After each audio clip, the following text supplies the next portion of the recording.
Differentiation में क्या करते हैं कि हम कोई भी एक आपके पास में मैथमेटिकली बोले तो हमारे पास फंक्शन है, हम एक फंक्शन को स्मॉलर पार्ट्स में ब्रेक करते हैं। ठीक है, हमने क्या किया, एक फंक्शन को स्मॉलर पार्ट्स में ब्रेक किया। इंटीग्रेशन में क्या होता है आपके पास में कि जो फंक्शन है जिसको आपने स्मॉल पार्ट्स में ब्रेक किया, हम उसी को जो है वो कंबाइन करते हैं। जैसे मान लो आपके पास दो फंक्शन है, मैं एक को ले रही हूँ कैपिटल एफ एक्स, मैंने दूसरे को ले लिया स्मॉल एफ एक्स। आपके पास आपके दो पास फंक्शंस है, एक है आपके पास एफ एक्स और दूसरा आपके पास में एफ एक्स, आपके पास में स्मॉल एफ एक्स। तो क्या होगा आपके पास में, that derivative D by d x of F x. इसका मतलब क्या है कि जो फंक्शन है आप उसको एक वेरिएबल आपने लिया x, x के टर्म में आप उसको स्मॉल में डिवाइड कर रहे हो, आप x के टर्म्स में उसको स्मॉल में डिवाइड कर रहे हो। जैसे अगर मैं इसको ग्राफिकली बोलूं, मान लो ये फंक्शन आपके पास fx है और ये x का लिमिट है आपके पास जहां पे इसको डिफाइंड है, मैंने कोई एक स्मॉल लिमिट ले लिया मेरे पास में और मैंने इसको उस पार्ट्स में जो है वो ब्रेक करना स्टार्ट कर दिया। ये स्मॉल एंड आपके पास में है dx, आ रही बात समझ में, ये स्मॉल जो आपके पास में ये है dx, स्मॉलेस्ट वैल्यू हमारे पास में। तो जब मैंने कहा D by d x of F x, तो ये किसके इक्वल है, ये इक्वल है आपके पास स्मॉल एफ एक्स के। किसके इक्वल है, ये इक्वल है आपके पास में स्मॉल एफ एक्स के। तो ये हो गया आपके पास डेरिवेटिव, ये क्या आपके पास में डेरिवेटिव ऑफ एफ एक्स, ये क्या आपके पास में डेरिवेटिव ऑफ एफ एक्स आपके पास में। अब जब हम इसका उल्टा करेंगे हमारे पास में हम इसका उल्टा करते हैं, उल्टा जब करेंगे क्या करेंगे, हम इसको इंटीग्रेट करेंगे। हम क्या करेंगे, इंटीग्रेट किसको, स्मॉल एफ एक्स को। किसके टर्म्स में कर रहे हैं, स्मॉल वेरिएबल हमारे पास dx, ये क्या आ जाता है एफ एक्स, क्या आएगा आपके पास plus C.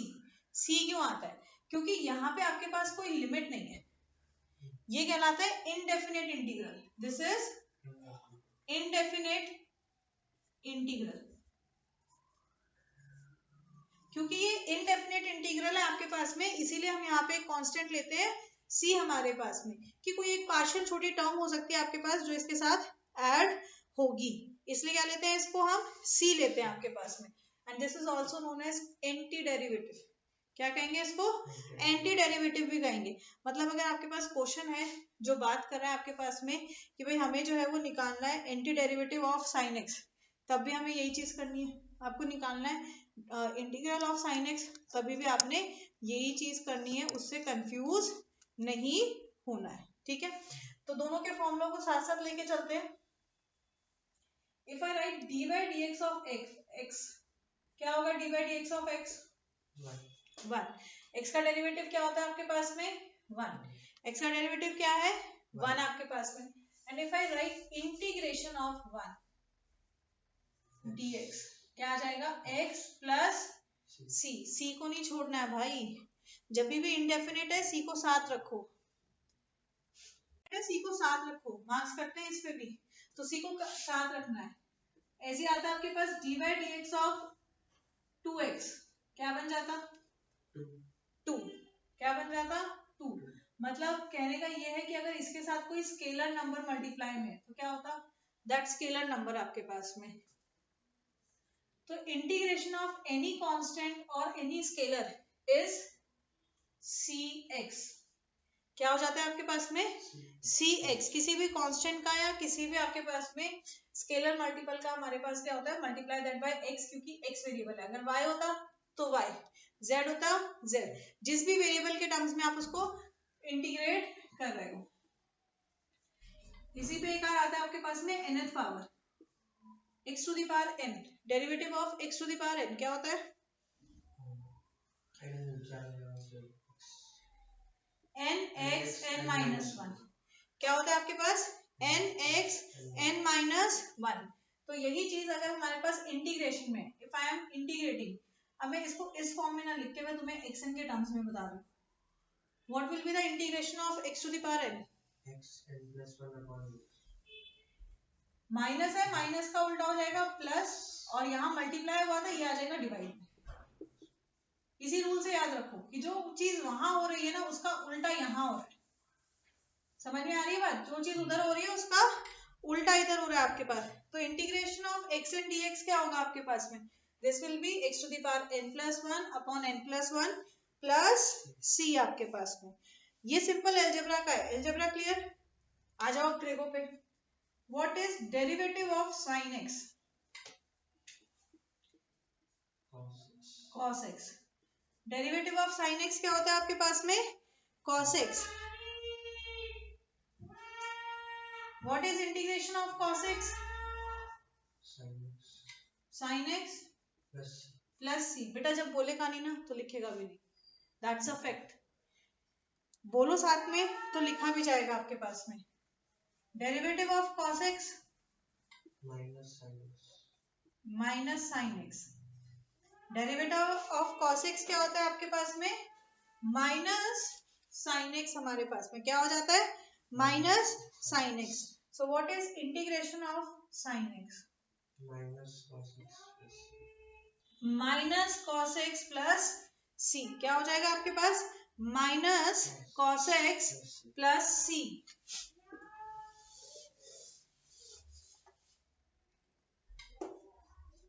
Derivative of tan x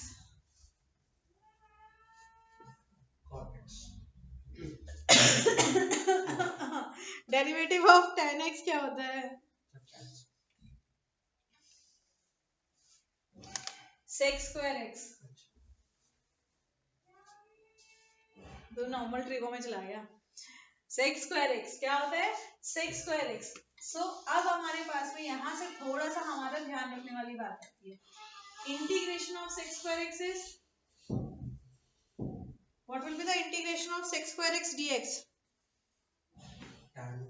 tan x plus c। क्या हो जाएगा, tan x प्लस c। ध्यान रखने वाली बात क्या है, ये sec स्क्वायर x का। कभी भी sec x का भी सेम मत लिख देना आपके पास में। This is for sec square x। किसके लिए, sec स्क्वायर के लिए आपके पास में। सिंपल sec के लिए हम निकालेंगे dy dx ऑफ cot। क्या होगा cot का, यहाँ पे आते हैं तो देखो tan का क्या होता है, sec। tan का क्या है, sec। sec किसका उल्टा, cos का उल्टा। tan का उल्टा cot, तो sec का दूसरा क्या हो जाएगा, cosec। ये किसका है, ये sec का उल्टा है ना, तो ये होता है sin का उल्टा, माइनस cosec स्क्वायर x। दूसरी चीज याद करने का, तुझे वो वाले फॉर्मूले याद है, आइडेंटिटीज याद है 10th वाली। tan स्क्वायर x का होता है हमारे पास में 1 plus tan square x equals to sec square x। तो tan sec के साथ जा रहा है, वैसे हमारा cot के साथ होता है cosec, तो ये cosec के साथ जा रहा है। उससे याद कर ले, रिलेट करके याद कर ले। और c हमेशा डेरिवेटिव नेगेटिव होते हैं, ये पता ही है। जितने भी c हैं सबके नेगेटिव होते हैं आपके पास में। तो cot का हो गया minus cosec square x। cot का हो गया माइनस cosec स्क्वायर x। इसका दूसरा मैं तुझे 11th के क्वेश्चन टूल से बताती हूँ। क्या है कि अगर तुझे फॉर्मूलाज में कंफ्यूजन होती है, तुम्हें रीडिंग का टाइम मिलता है 15 मिनट। 15 मिनट रीडिंग का टाइम मिलता है। रीडिंग टाइम में क्या करना होता है, रीडिंग टाइम में करना है, पेपर देखा, अच्छा ये वाला क्वेश्चन मैंने अटेम्प्ट किया था, मुझे श्योरली आता है, टिक दैट क्वेश्चन। ये किया हुआ है, ये आता है, tick that question, tick that question. चाहे वो 5 ही क्वेश्चन बन रहे हैं, कोई दिक्कत नहीं है। तूने जो अटेम्प्ट कर रखे हैं, तूने क्वेश्चन कर रखे हैं, पहले तूने उनको टिक कर दिया कि ये मुझे तुक्के से आते हैं, कर लिया। अभी देखा घड़ी, अभी में मेरे पास 7 मिनट बचते हैं रीडिंग के लिए। तो जो ऐसे फॉर्मूले से जो तुझे परेशान करते हैं, जो तुझे याद नहीं रहते हैं, तू उन फॉर्मूलेस को डिराइव कर ले। जैसे मैं तुझे tan का बताती हूँ, dy dx of tan x। tan को क्या लिख सकते हैं, sin अपॉन cos लिख सकते हैं। अब डेरिवेटिव का होता है क्वोशिएंट रूल, याद है, प्रोडक्ट याद है, कौन सा भी याद है, क्वोशिएंट या प्रोडक्ट, दोनों याद है। तो दोनों में से किसी से भी कर सकता है। इजी कौन सा लगता है, अरे वाह, चल बोल जल्दी से, कोई भी बोल दे, जो बोलेगा उसी से करा दूंगी। sin x का derivative into cos x, sin x का derivative into cos x plus cos x का डेरिवेटिव इनटू sin x। अच्छा प्रोडक्ट रूल बता रहे हैं। अब ये डिवाइड में है, प्रोडक्ट लगा रहे हो तो इसको प्रोडक्ट के फॉर्म में चेंज करो, sin x into sec x। Product के फॉर्म में चेंज कर लिया, sin x into sec x आपके पास में लगाएंगे इसमें, तो साइन एक्स का derivative of sine x into sec x as it is plus sec x का derivative into sine x as it is. Derivative निकालो, सिंप्लीफाई करो, you will get the answer. समझ में आ गई बात? जहां फॉर्मूले याद नहीं रह रहे हैं वहां के लिए है ये चीज कि तू पहले उसमें फॉर्मूले लिख दे। क्या होता है करते करते क्वेश्चन नहीं हो रहा है तो और घसड़ बढ़ जाती है दिमाग में कि भाई मेरे से तो एक भी नहीं हो रहा है, तो जो फॉर्मूले आते हैं वो भी उड़ जाते हैं। तो बेटर है you write the formulas there, वहां पे फॉर्मूलेस लिख दो। चलो अब इधर आ जाओ। तो यहाँ पे आपके पास integration of cosec square x क्या होगा? cosec स्क्वायर एक्स का इंटीग्रेशन बताओ, सामने ही लिखा हुआ है। माइनस साइन कहाँ गया पड़ोसी के पास? क्या हो जाएगा? माइनस सी, माइनस कॉट एक्स प्लस सी आपके पास में। डेरिवेटिव ऑफ सेक एक्स क्या होगा?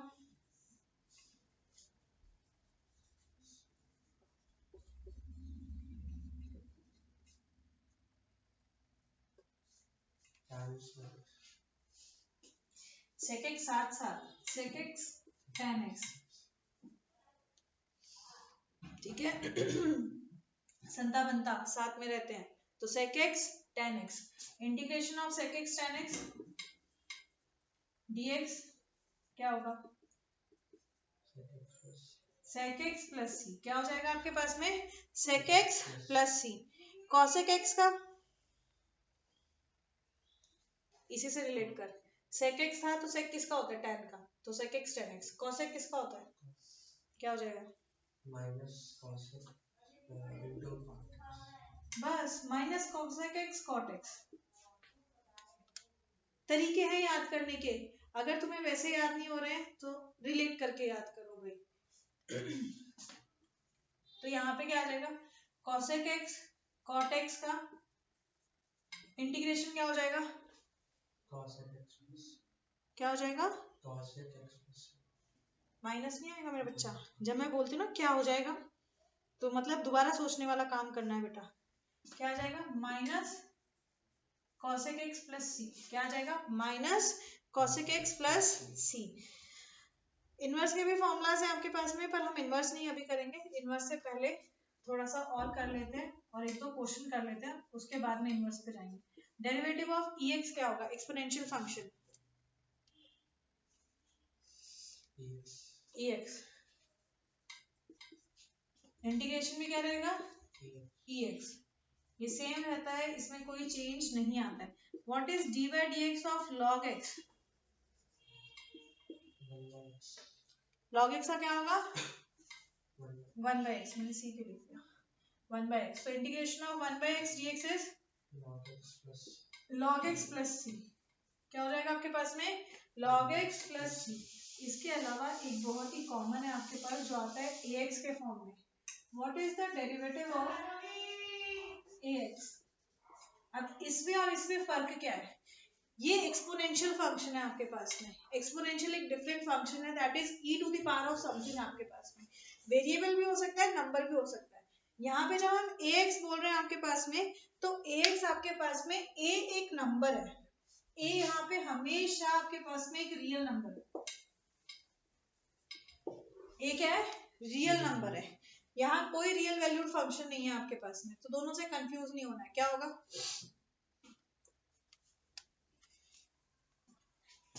It's ax log a। क्या होता है?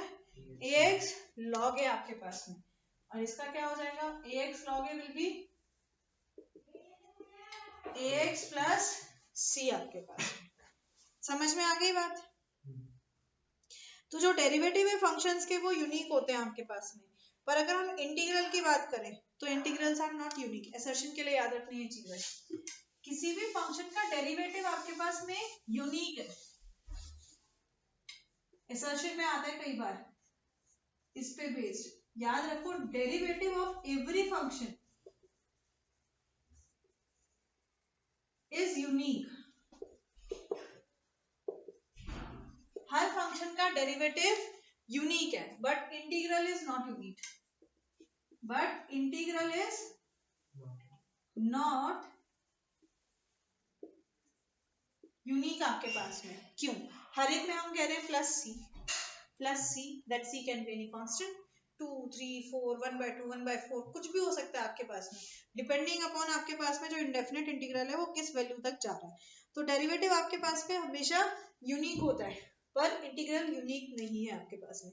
कैसे आ सकता है? ये रीजन में स्टेटमेंट होगी। असर्शन में क्या होगा, आपको एक फंक्शन दे दिया, आपको दे दिया समथिंग, कुछ भी दे दिया कि sin स्क्वायर x है, उसका फलाना फलाना डेरिवेटिव है, बट जब हम इंटीग्रेट कर रहे हैं आपके पास में, तो इंटीग्रल वैल्यू आपके पास एक बार जो है वो fx प्लस 3 आ रही है, एक बार इंटीग्रल वैल्यू आपके पास में fx प्लस 9 आ रही है। सो वाई रीजन होगा, derivative of every function is unique but integral is not unique. अब तुम क्या करोगे, असर्शन इज ट्रू या 90 मतलब मोस्टली क्या करते हैं जिन्होंने ये चीज समझी है वो कहेंगे assertion is true but reason is false, और जो थोड़े से वो है वो कहेंगे c की तो वैल्यू दे रखी है तो पक्का गलत होगा। तो assertion is false and reason is false, option D is correct, पर आंसर है option A, assertion is true, reason is true and reason is correct explanation of assertion। समझ में आ रही है बात? reason is correct explanation of assertion because c की value क्या हो सकती है, कुछ भी हो सकती है भाई, डिपेंडिंग आपने कि आपने कहां से कहां dx की वैल्यू ली है, आपने dx कितना बड़ा लिया, नेबरहुड आपने कितना बड़ा लिया है। समझ में आ गई बात? ओके दूसरी चीज, if two functions differ by, ये जो स्टेटमेंट दे रही हूं ये जस्ट असर्शंस के लिए, ये सिर्फ असर्शन में आती है, बट असर्शन भी वैल्यू रख रहा है इसलिए बता रही हूँ, और असर्शन में ज्यादातर डिफरेंशिएशन और इंटीग्रेशन ही आता है और कुछ नहीं आता, हाँ वेक्टर का भी एक दो आता है पर मोस्टली यही आता है। If two functions differ by a constant, if two functions differ by a constant then their derivatives are same। अगर दो फंक्शंस है आपके पास में, क्या है आपके पास, कहता है अगर दो फंक्शंस हैं उनमें डिफरेंस क्या है, उनमें डिफरेंस सिर्फ एक कांस्टेंट का है, जैसे अभी बताया आपके पास में क्वेश्चन आपके पास ऐसे है भाई fx है आपके पास में, कहता है इसका जो हमारे पास में इंटीग्रल है वो fx प्लस सी है, दूसरा कह दिया fx प्लस c2 है, तो दोनों जो फंक्शंस है fx की डेफिनेशन है, तो इनमें डिफरेंस क्या है, इनमें डिफरेंस है सिर्फ कांस्टेंट का, किसी और चीज का नहीं है, सिर्फ कांस्टेंट का, तो इनके जो डेरिवेटिव होंगे वो क्या होंगे, सेम होंगे। डेरिवेटिव क्या होंगे, सेम होंगे आपके पास में, सेम चीज ऊपर वाला ही है, बस उसको लिखने का आपके पास में दूसरा तरीका है। याद रहेगी बात, इसको याद रखिएगा, असर्शन में ये दो चीजें आती हैं। अब फटाफट पहले जो हमने किया है ना, मैं उनके बेसिस पे क्वेश्चन दे रही हूँ, आप मुझे फटाफट बताएंगे, इजी टू हार्ड की तरफ चलेंगे, पहले सिंपल वाले करते हैं क्वेश्चन, यहीं पे बताओगे जल्दी जल्दी, मैं लिखने का टाइम नहीं दूंगी। बोलो x to the power 6 dx क्या होगा, x की पावर 7 upon 7, x to the power 7 upon 7 plus c। बेटा c ना धनिये की तरह है, सब्जी में धनिया डाल दे स्वाद बन जाएगा, तो इसमें c डाल दे इसका स्वाद बन जाएगा, वरना स्वाद हो जाएगा 0। Next 1 upon x to the power 3/4 dx क्या हो जाएगा,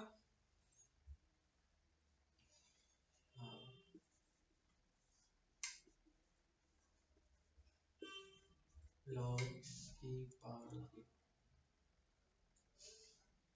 देखो मैंने कई बार बताया है MATHS मैथ्स, S होता है आखिर में, पर करो सबसे पहले, पहले सिंप्लीफाई करो। अगर 1 अपॉन x होता सीधा कर देता है यहाँ पे, पर 1 अपॉन x नहीं है, there is a power of x, that means जब तू करेगा तो चेन रूल ऑफ इंटीग्रल लगेगा, मतलब तू जब लॉग लगाएगा तब तो लगाएगा नहीं, तो गड़बड़ करेगा, तो इसलिए इसको सिंप्लीफाई करो, इसको ऊपर ले जाओ, ये हो जाएगा x की पावर -3/4 dx। अब डायरेक्ट फॉर्मूला लग सकता है, क्या बनेगा बताओ, ये लिख सकता है और फटाफट करके बता क्या आएगा, जल्दी से बता।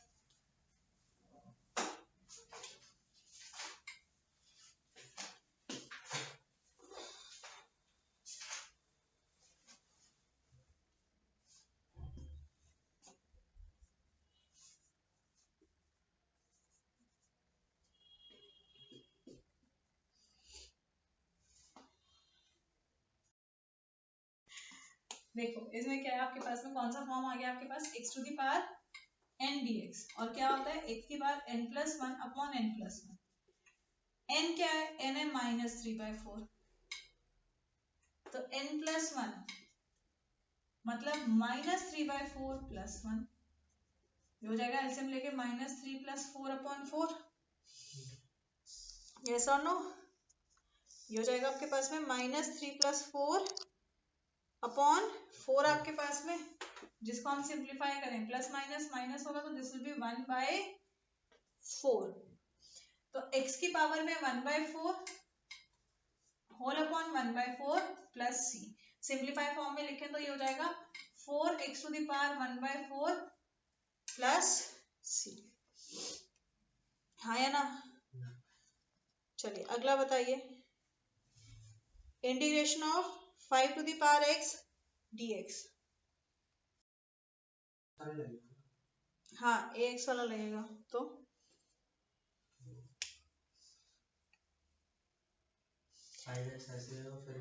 देखो आपको अभी बताया integration of ax log a dx, ये बताया आपको, integration of ax log a dx is what, ax plus c, ये होता है।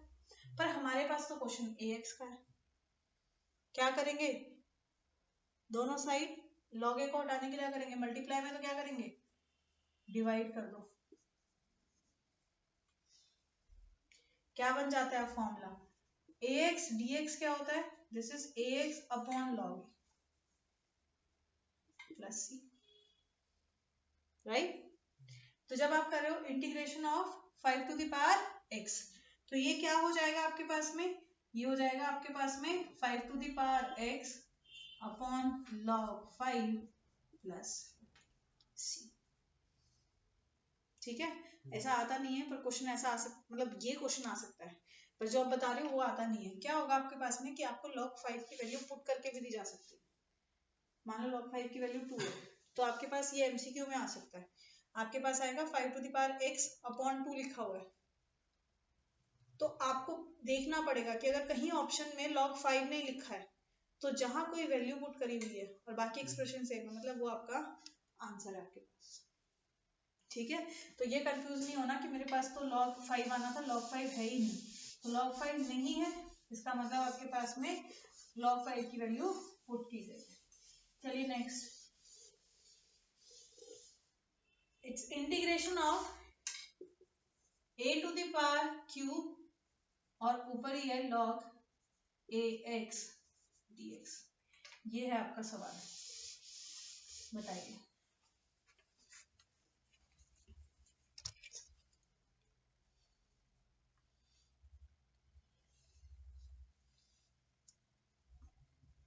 बोलो बच्चा, बोलो बोलो बोलो बोलो,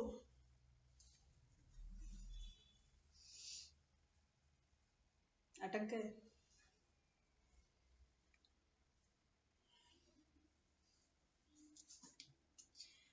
देखो हमारे पास जो फॉर्म है वो a to the power x है या e to the power x, या log ए मल्टीप्लाई में है पर log ए पावर में नहीं है, यही चीज है आपके पास।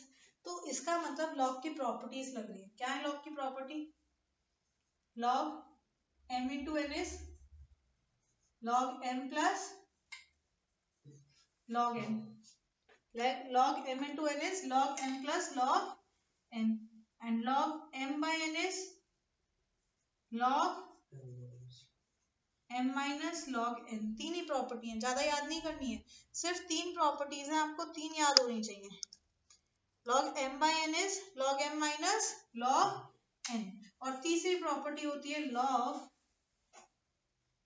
m to the power n can be written as n log m। अब आप इसको log के साथ कंपेयर करो, तो भाई आपके पास एंगल मल्टीप्लाई में नहीं है, ये नहीं है, डिवाइड में नहीं है, ये नहीं है। पर अगर हम ये वाला फॉर्मेट देखें, n log m प्रॉपर्टी है आपके पास यहाँ पे, है ना, n log m है आपके पास, चल लिखा है ऐसे, it's log base ax, log base a, base a क्या है आपके पास में, log के हमारे पास में अभी साइंस में पढ़ते, log को खुद सॉल्व करने के लिए, लाइक log बेस 10 आपके पास में, log बेस 100 आपके पास में, तो यहाँ पे a इसका बेस है आपके पास में। तो इसको अलग से मैं अगर आपको सिंप्लीफाई करके बताऊं, आप डायरेक्ट लिख सकते हो, आपको पेपर में सिंप्लीफाई करने की जरूरत नहीं है। ये क्या है, RHS n log m है आपके पास, तो n कहाँ चला जाएगा, पावर में, ये बन जाता है log a x to the power 3, right, log a x to the power 3। एक और property, e to the power log of x is x। For any exponential function आपके पास में, अगर आपके पास log में कुछ भी है, मान लिया होता log में sin x, अगर आपका होता e to the power log sin x, तो ये बन जाता sin x, क्या बन जाता sin x। अगर आपके पास होता e to the power log 1 upon x plus 2 का होल स्क्वायर, क्या बन जाता 1 upon x plus 2 का होल स्क्वायर। डिफरेंशियल इक्वेशन में भी बहुत यूज होगी आपके पास कि e की पावर में जब भी आपके पास में है तो वो वही log का एंगल हो जाता है आपके पास। Same for a to the power log base ax is x। a के लिए भी वही रहता है आपके पास में कि अगर a की पावर में log है, ध्यान रखने वाली बात बस ये है कि बेस a दे रखा है आपके पास में, तो वो वही बन जाएगा।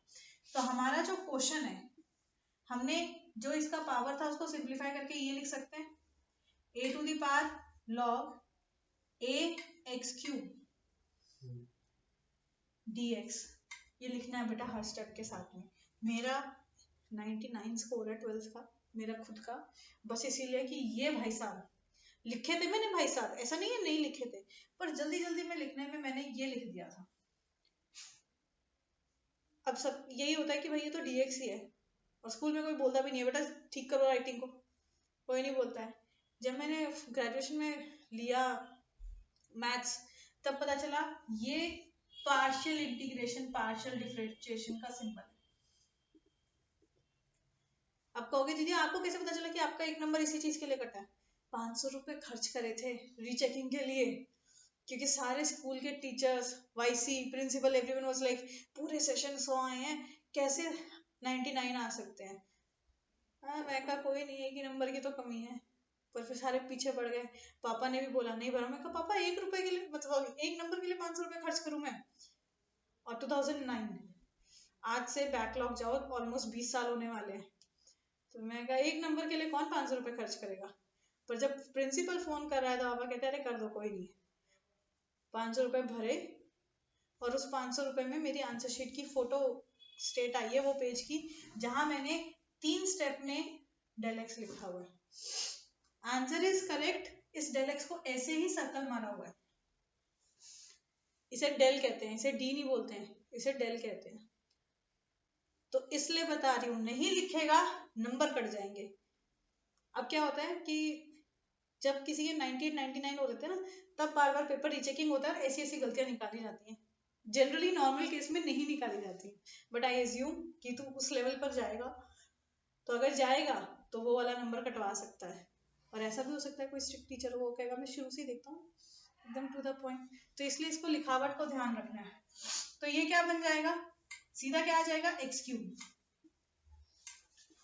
Cube dx। अब बताओ क्या आंसर है?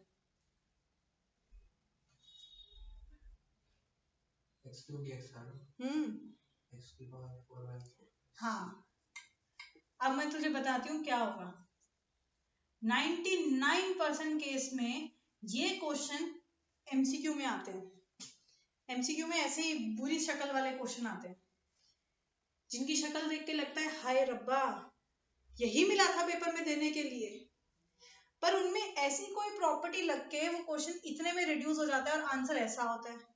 अब बुरी शक्ल का तुम मारते हो तुक्का, तो तुम देखोगे अच्छा लॉग है तो किस ऑप्शन में लॉग है, सी में है तो चलो सी को टिक मार दिया, पर वो लॉग वाला आंसर होता ही नहीं। समझ में आ रही है बात? और जितनी बुरी शक्ल ना क्वेश्चन की उतना आसान क्वेश्चन होता है।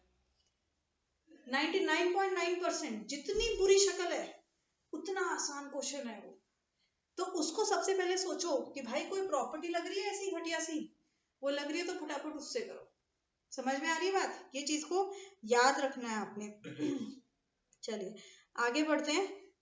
अब ये हो गए, ये सारे एमसीक्यू टाइप के क्वेश्चन कराए हैं मैंने भी आपको। थोड़ा सा लेवल बढ़ाओ, एमसीक्यू से बढ़े आगे।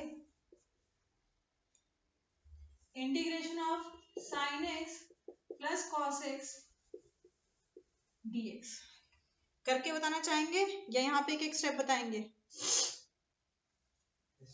जल्दी बता फिर। Minus cos x plus sine x plus c. Direct कर दो। क्या है आपके पास में? अलजेब्रा ऑफ डिफरेंशिएशन इंटीग्रेशन लग गया आपके पास। दो फंक्शन आपके पास में प्लस में है तो हम उसको एफ एक्स प्लस जी एक्स में ब्रेक कर सकते हैं और हम उसको ओपन करके डायरेक्ट लिख सकते हैं। This will be minus cos x plus sine x plus c. अगला this is sine x cot x plus 1 upon sine cube x dx। तो जिस हिसाब से मुझे आंसर बताएगा मैं उस हिसाब से लेवल बढ़ा देती हूँ। कह रहा है अभी तो बहुत सिंपल था, यही है ना मैं इसलिए बता रही हूँ। तूने सिंपल अलजेब्रा मुझे करके दे दिया, मेरे को समझ में आ गया तुझे ये चीज याद है, तो थोड़ा सा बढ़ा देते हैं। बताओ क्या करेंगे?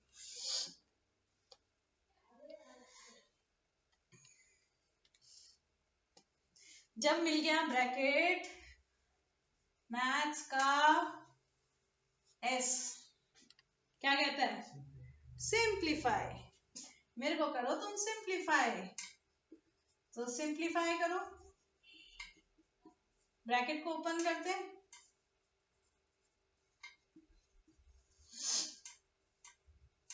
ये हो गया। क्या और सिंप्लीफाई हो सकता है? हो सकता है हम कॉट को लिख सकते हैं क्या? Yes, cos upon sine. Cot को क्या लिख सकते हैं? Cos upon sine. और यहां से काट दो भाई, राइट? इसको काट सकते हैं आप, तो ये क्या बन जाएगा? साइन से साइन कट जाएगा और 1 अपॉन साइन इज क्या होता है? 1 अपॉन साइन, साइन का उल्टा। हाँ, cos x स्क्वायर x। फटाफट उल्टी करो आंसर्स की, जल्दी जल्दी बोलो। तो cos का sin x और cosec का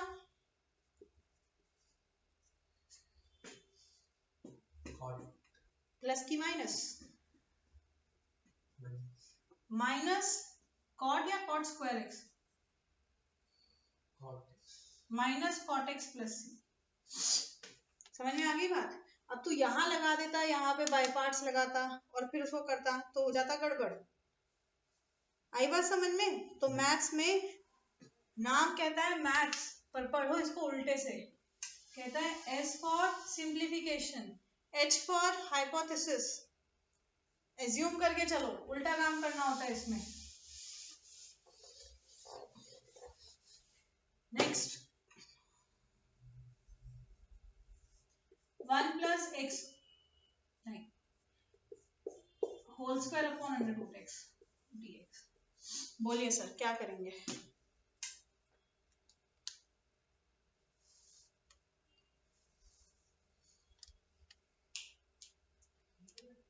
अगर तूने सही बता दिया तो फिर मैं फटाक से नेक्स्ट टाइप पे जाऊंगी। जल्दी बताओ।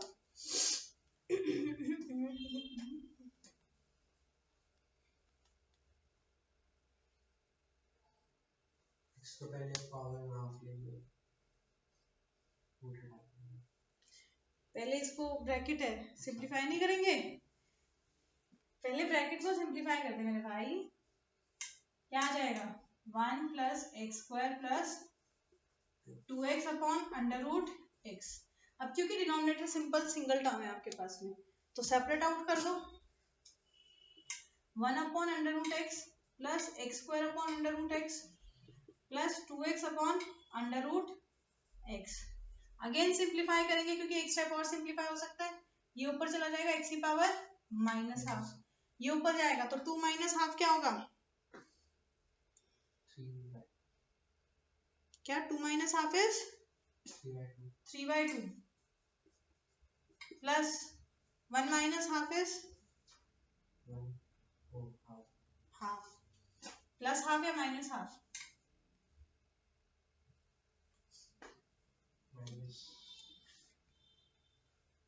सिंपल, 1 में से हाफ माइनस किया प्लस हाफ।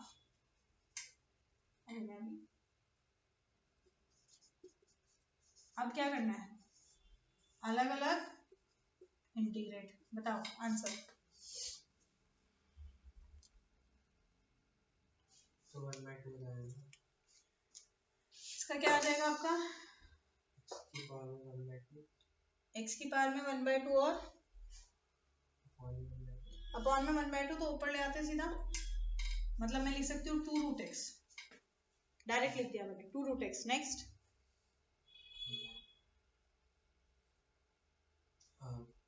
5/2 2/5 प्लस 2/3 4/3 x की पावर 4/3 x की पावर 3/2। Very good. प्लस सी शादी में मिन बुलाया मेहमान है, जिसको छोड़ नहीं सकते हैं, आना ही आना है इसने। चलिए इंटीग्रेशन होती रहेगी, साथ साथ प्रैक्टिस। क्वेश्चन का सेकंड टाइप स्टार्ट करते हैं, जहां आपके पास सिंपल इंटीग्रेशन बोला नहीं है। कहता है फाइंड एंटी डेरिवेटिव। कहता है फाइंड एंटी डेरिवेटिव किसका? fx। It's given 4x to the power 5 minus 6x। 4x to the power 5 minus 6x, where f0 is 2। क्या करेंगे?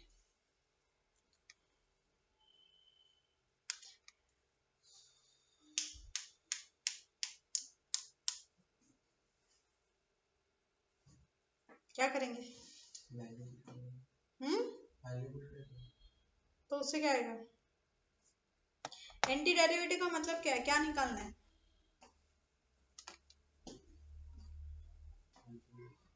इंटीग्रेशन। एंटी डेरिवेटिव का मतलब क्या है? आपने निकालना है इंटीग्रेशन, fx निकालना है, that will B integral of this 4x to the power 5 minus 6x dx, right? क्या आएगा? 4x की पावर में 6/6। Yes, 4x to the power 6 upon 6 minus 6x square upon 2 minus 6 x square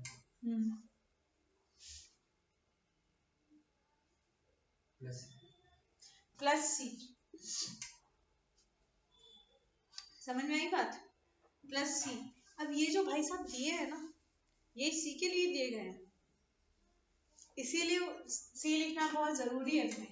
तुम्हें दिया f0 is 2, f0 2 है, ये है तुम्हारा fx, ये क्या है? fx।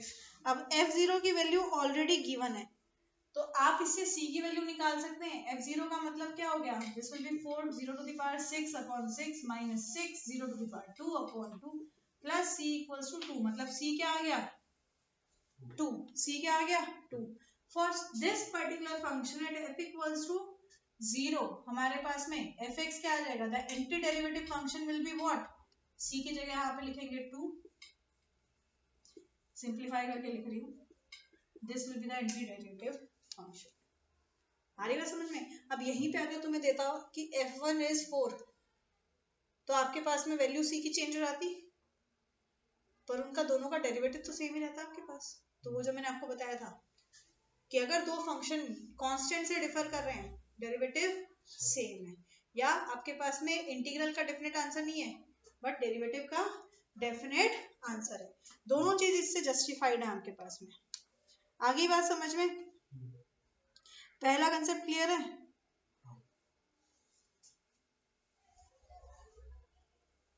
एक और दूं या आगे बढ़े? जल्दी बोल बेटा, आगे बढ़े? ठीक है, ये तो आपका सिंपल डेरिवेटिव और इंटीग्रल में रिलेशन है। अब आपके पास में आते हैं इंटीग्रल निकालने के तीन तरीके। कौन से तीन तरीके हैं?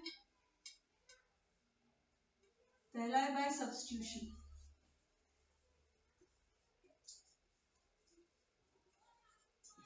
बाय सब्स्टिट्यूशन आपके पास में। दूसरा आता है आपके पास में पार्शियल, जहां पे हमारे पास एक फॉर्मूला टाइप का कुछ दिया होगा और आपको उसको फॉर्म करके निकालना है। और तीसरा आता है आपके पास में बाय पार्ट्स। तीन तरीके आपके पास में इंटीग्रेशन को करने के। हम सबसे पहले काम करेंगे आपके पास में सब्स्टिट्यूशन की। अब देखो सब्स्टिट्यूशन को पहचानने का तरीका क्या है आपके पास में। सब्स्टिट्यूशन को पहचानने का तरीका ये आपके पास कि जो आपको फंक्शन दिया होगा, मान लो आपके पास कोई एक फंक्शन दिया है fx dx। अगर आप इस फंक्शन को ध्यान से देखोगे तो ये फंक्शन आपको इस तरह से दिया जाएगा कि fx जो है वो दो फंक्शंस में स्प्लिट हो सकता है, और स्प्लिट इस तरीके से होगा कि एक फंक्शन में उसका डेरिवेटिव होगा, राइट। एक ही फंक्शन में आपके पास में क्या होगा, उसका डेरिवेटिव होगा हमारे पास में। तो हमारे पास काम क्या होता है, जो डेरिवेटिव पार्ट है हम क्या करेंगे, उसको t लेते हैं या कुछ भी आप वेरिएबल सब्स्टिट्यूट कर सकते हो। तो ये हो जाएगा आपके पास में, जब आप इसको जो है वो t सब्स्टिट्यूट कर देते हैं तो this will be what, g dash x dx equals to dt। उसका डेरिवेटिव आ जाएगा dx इक्वल्स टू dt। तो ये पूरी चीज सब्स्टिट्यूट हो जाएगी, ठीक है। ये पूरी चीज आपके पास में सब्स्टिट्यूट हो जाती है हमारे पास में। तो हमारा सबसे पहला काम क्या है, सबसे पहला काम है भाई हमें gx को आइडेंटिफाई करना है। हमें क्या करना है, हमें gx को आइडेंटिफाई करना है। मैंने gx यहाँ तो लिखा ही है, मतलब जो आपका फंक्शन है वो कुछ इस तरीके से, हमारा काम है हमें gx को आइडेंटिफाई करना है। ये प्लस में भी हो सकता है, मल्टीप्लाई में भी हो सकता है और डिवाइड में भी हो सकता है। अब इसको करने से पहले हम कर लेते हैं इनवर्स फंक्शन के डिफरेंशिएशन और इंटीग्रेशन को याद है, क्योंकि इसमें सबसे ज्यादा आपके पास में जो होता है ना वो इनवर्स फंक्शन आता है। सबसे ज्यादा जो आपके पास सब्स्टिट्यूशन वाला पार्ट का क्वेश्चन आएगा वो आपका इनवर्स का आता है। एंड सेम चीज हैपेंस इन डिफरेंशियल इक्वेशन, उसमें भी सेम चीज होती है। बताओ derivative of sine inverse x is yes 1 upon under root 1 minus x square. That means integral of 1 upon under root 1 minus x square is derivative of cos inverse x is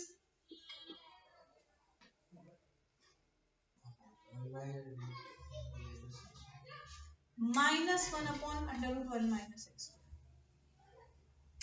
ठीक है, negative हो जाएगा आपके पास में, minus 1 upon under root 1 minus x square आपके पास। Same चीज में आपको यहाँ पे देखना है, आप यहाँ पे इसको ऐसे भी लिख सकते हैं भाई, इसका डेरिवेटिव हो जाएगा माइनस कॉस इनवर्स एक्स, या अगर यहाँ माइनस है तो कॉस इनवर्स एक्स आपके पास में।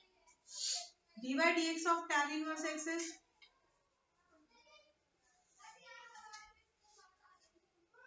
क्या होगा,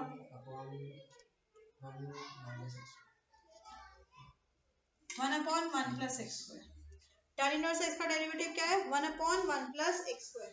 सिर्फ टैन और टैन का उल्टा कॉट, उन दो के होते हैं जिसमें प्लस होता है, बाकी सब में माइनस होता है। शुरुआत हुई 1 माइनस एक्स स्क्वायर से, बंद होएगा एक्स स्क्वायर माइनस 1 पे।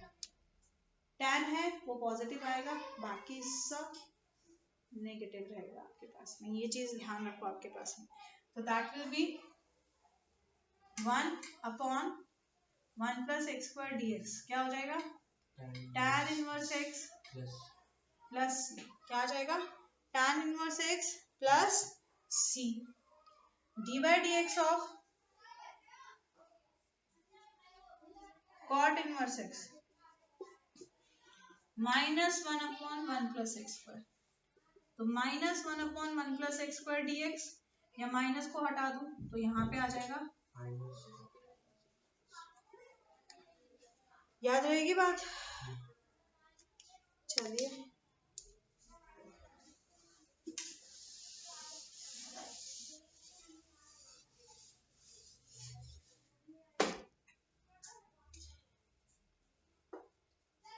Derivative of sec inverse x क्या होगा?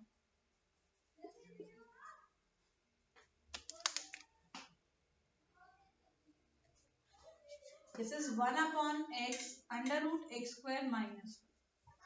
So उल्टा integration of x under root x square minus 1 dx is sec inverse x plus c. cosec क्या हो जाएगा? -1 upon root x square minus, तो उल्टा हो जाएगा। आप उसका जब इंटीग्रेट करेंगे either it's minus cosec inverse x या फिर माइनस इस तरफ आ जाएगा। ये चीज ध्यान रखनी है आपको। सब्स्टिट्यूशन में इसका इस्तेमाल होता है, डिफरेंशियल इक्वेशन में इसका इस्तेमाल होता है, और जब हम पार्शियल कर रहे हैं, अगर हम उसको रिड्यूस कर रहे हैं, तब भी आपका यूज होता है। इसका आसान यही है आपके पास में कि आप एक एक का याद कर लो। लाइक साइन का याद है, कॉस में नेगेटिव आ जाएगा। टैन का याद है, कॉट में नेगेटिव आ जाएगा।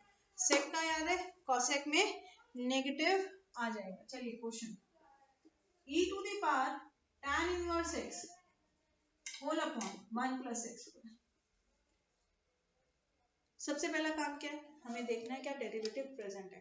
अब e है आपके पास में, एक्सपोनेंशियल का तो सेम ही होता है, इंटीग्रल भी सेम, डिफरेंशिएशन भी सेम। मतलब मेरे पास एक और e की टर्म होनी थी, दैट मींस e नहीं है आपके पास में। एक्सपोनेंशियल के अलावा मेरे पास ट्रिग्नोमेट्रिक फंक्शन और अलजेब्रिक फंक्शन है। तो tan इनवर्स x का डेरिवेटिव क्या होता है? यस, हमारे पास tan इनवर्स x का डेरिवेटिव क्या है? d by dx of tan inverse x is 1 upon 1 plus x square। और मेरे को यहाँ पे आसानी से दिख रहा है, मैं इसको अलग अलग लिख दूं अगर, तो 1 upon 1 plus x square, right? किसको t मानेंगे? यस, tan को। e को इंक्लूड कभी भी मत करो, e को सिर्फ तब इंक्लूड करो जब log का केस है, क्योंकि log के केस में वो सिंप्लीफाई होके वही नंबर आपके पास आ जाता है, सिर्फ उसमें इंक्लूड करते हैं e को। बाकी कहीं पे भी 99.9 केसेस में आप e को इंक्लूड मत करो। आपने लिया tan inverse x equals to t, differentiate with respect to x करेंगे अगर हम, ये आ जाएगा आपके पास में tan का क्या हो जाएगा? 1 upon 1 plus x square dx equals to dt। मतलब होता क्या है, यहाँ x का वेरिएबल है आपके पास में, तो ये तो सीधा हो गया विदाउट एनी वेरिएबल, यहाँ पे नहीं है तो dt बाय dx आ जाएगा। डिफरेंशिएशन में क्या था ना, इम्प्लिसिट एक्सप्लिसिट फंक्शन, तो dx यहाँ मल्टीप्लाई में आ जाता है आपके पास, तो ये बन जाता है 1 upon 1 plus x square dx equals to dt। मतलब आप इस पूरे को सीधा से सब्स्टिट्यूट कर सकते हैं, इसको लिख दिया t dt। Now what is e to the power x? Same रहता है, e to the power x का सेम ही रहेगा, तो e to the power t plus c, t को वापस सब्स्टिट्यूट करो, e to the power tan inverse x plus c आपके पास में। समझ में आ गई बात? चलिए अगला क्वेश्चन। तो सब्स्टिट्यूशन में अगर कहीं इनवर्स फंक्शन दिख रहा है ना, सबसे पहले देखो क्या इनवर्स का डेरिवेटिव उसी में है। अब जरूरी नहीं क्वेश्चन में आपको दिया जाए भाई सब्स्टिट्यूशन, पर इंटीग्रेशन का अगर कभी भी क्वेश्चन है, सिंपल इंटीग्रेशन कहते हैं इंटीग्रेट, तो सबसे पहले देखो अगर इनवर्स है तो इनवर्स का डेरिवेटिव उसमें देखो सिंप्लीफाई करके क्या कहीं पे इनवर्स का डेरिवेटिव है, अगर है तो सीधा लग जाएगा। और 99% ऐसा होता है कि जब आपके पास इनवर्स ट्रिग्नोमेट्री डाल दी उन्होंने इंटीग्रेशन में, तो उसमें उसका डेरिवेटिव होगा, सब्स्टिट्यूशन फॉर्म लगेगी आपके पास में। अगर सब्स्टिट्यूशन नहीं लग रही है तो आइलेट लगेगी, तो आपके पास बाय पार्ट्स, पार्शियल में तो जाओ ही मत, उसमें पार्शियल तो लगेगी ही नहीं। cos 6x under root 1 plus sin 6x dx, cos 6x under root 1 plus sin 6x dx। बताइए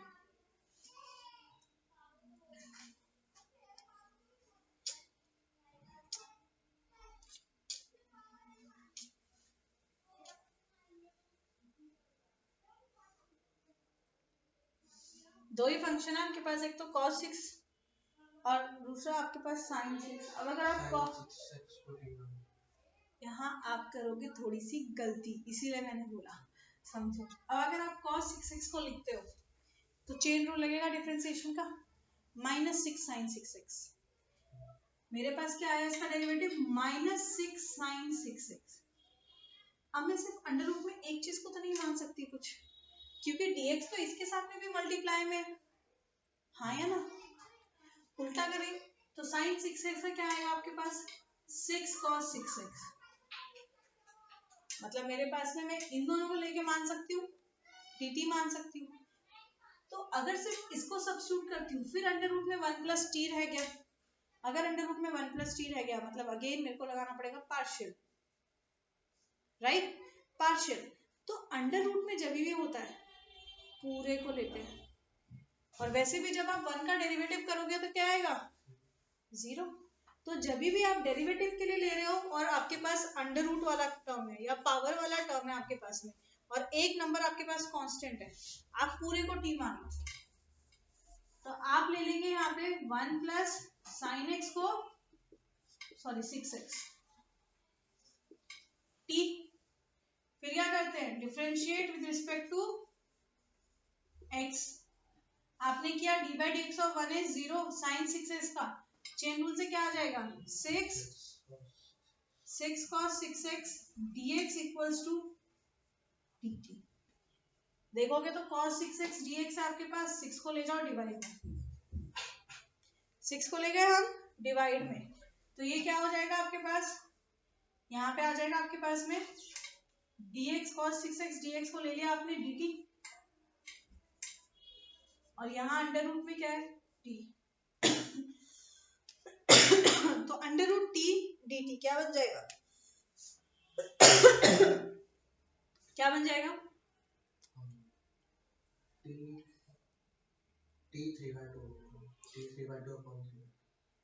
t की पावर 3/2 अपॉन 3/2, 6 है ना, 1/6। तो 1/6 इंटू 3/2 इंटू 3 मतलब क्या है, t की पावर 3/2 अपॉन में 3/2, तो ऊपर चला जाएगा, तो 2/3 इंटू 1/6, और t क्या माना था हमने। अच्छा एक गलती और मत करना, क्या करते हैं सब्स्टिट्यूट करते हुए भी अंडर रूट को ले लेते हैं। अंडर रूट 99% केस नहीं होगा, कभी भी नहीं होगा, एक आधे केस में हो सकता है जब बाहर आपके पास 1/2 आ रहा है या इसके पूरे डिनोमिनेटर में 2 आ रहा है। 99% केस में कभी अंडर रूट को लेने की गलती मत करना, लिया वहीं पे क्वेश्चन तुम्हारा बहुत कॉम्प्लिकेट हो जाएगा और क्वेश्चन सिंप्लीफाई नहीं होगा।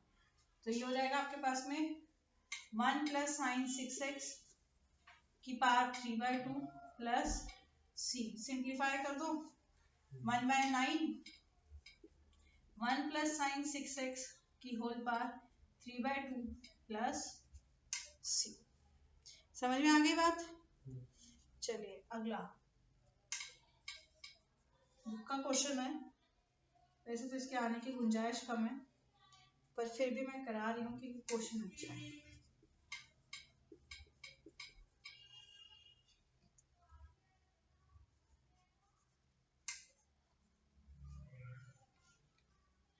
बताओ किसको मानोगे, 10 to the power 4 root x sec square root x whole upon root x dx.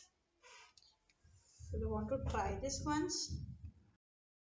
पूरे में आपके पास में भाई इधर भी है, 10 के साथ में भी एंगल में रूट है, सेक के साथ में भी है और होल में भी है, तो रूट का हमारा मेन फंडा नहीं है, रूट के अलावा क्या बचा, tan बचा और सेक स्क्वायर बचा आपके पास में। तो अगर आप tan देखो तो tan का डेरिवेटिव क्या होता है, सेक स्क्वायर एक्स। तो अगर मैं tan को t मानूं मुझे मिल जाएगा सेक स्क्वायर एक्स, और अगर मैं सेक को t मानूं सेक एक्स tan एक्स, उसका क्या होता है सेक एक्स tan एक्स आपके पास में। तो उसके लिए मुझे पूरे सब्स्टिट्यूशन नहीं मिलेगा क्योंकि tan की पावर 4 है, एक तो आ जाएगा पर पूरा नहीं आएगा। So best will be what कि आप tan को t मानो, यहाँ पे क्या करेंगे हम tan को t मानेंगे। तो आपने ले लिया tan x को रूट एक्स को इक्वल्स टू टी, क्या लिया, tan रूट एक्स को इक्वल्स टू टी, करके दिखाओ क्या क्या, tan root x equals to t था, मुझे जहां तक लग रहा है तो यहीं पे गड़बड़ करेंगे, क्या करेंगे, differentiate with respect to x करेंगे हम यहाँ पे।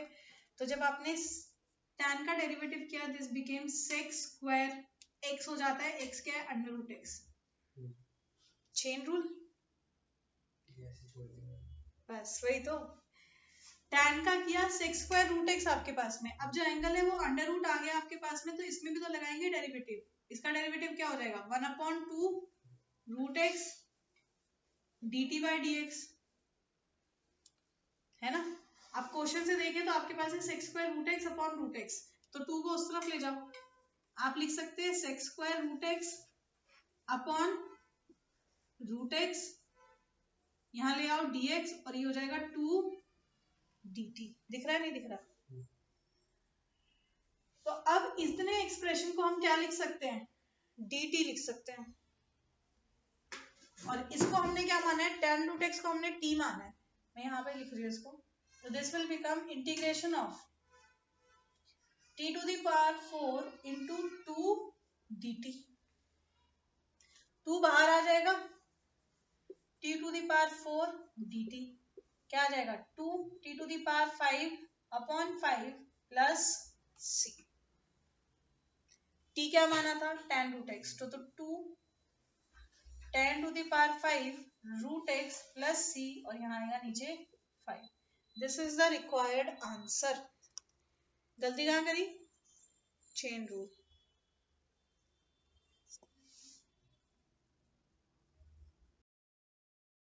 dx upon 1 plus tan x, क्या है आपके पास, dx upon 1 plus tan x, tan का डेरिवेटिव होता है सेक स्क्वायर एक्स, भाई सेक स्क्वायर एक्स नहीं है इधर, 1 तो 0 हो जाएगा आपके पास में, तो मतलब डायरेक्ट सब्स्टिट्यूशन काम नहीं करेगा, और अगर बाय पार्ट्स की भी बात करें तो हमारे पास में यहाँ पे मल्टीप्लाइड के फॉर्म में नहीं है, पार्शियल में भी नहीं है, कोई आइडेंटिटी नहीं बन रही है, दैट मीन्स मैथ्स की स्पेलिंग पे जाओ, एस पहले करो, सिंप्लीफाई, तो हम tan को क्या लिख सकते हैं,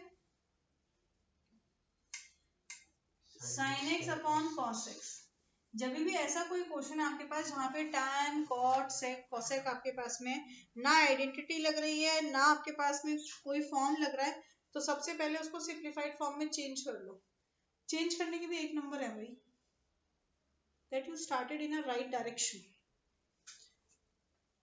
सिंप्लीफाई करते हैं, यह आ जाएगा cos x dx whole upon cos x plus sin x,